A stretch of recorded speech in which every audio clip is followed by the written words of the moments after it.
بلا ضرورت شدید زکوٰۃ وصول کرنا۔ ارشاد خداوندی ہے، اے نبی صلی اللہ علیہ وآلہ وسلم، ان کے مالوں میں سے زکوٰۃ لیں اور اس سے ان کے ظاہر کو پاک اور ان کے باطن کو صاف کر دیں اور انہیں دعا دیں، بے شک آپ کی دعا ان کے لیے تسکین ہے اور اللہ سننے والا اور جاننے والا ہے۔ اس آیت سے پتہ چلا کہ لوگوں کے اموال کا 2.5% ان کے مال کو پاک کرنے کا ذریعہ ہے، اور یہ میل کچیل ہے جسے نکالنے سے مال صاف ہو جاتا ہے۔ یہی وجہ ہے کہ رسول اللہ صلی اللہ علیہ وآلہ وسلم نے زکوٰۃ اور صدقات کو اپنی آل اور اولاد کے لیے حرام قرار دیا ہے،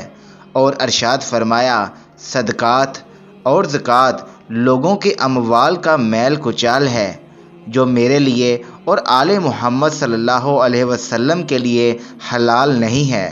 بلا ضرورت زکوٰۃ مانگنے کو پیشہ اور دھندا بنا لینا اور غلط بیانی کر کے زکوٰۃ لینا سخت گناہ کی بات ہے، البتہ سخت مجبوری کی صورت میں خاص شرائط کے ساتھ بقدر ضرورت زکوٰۃ لینے کی اجازت ہے۔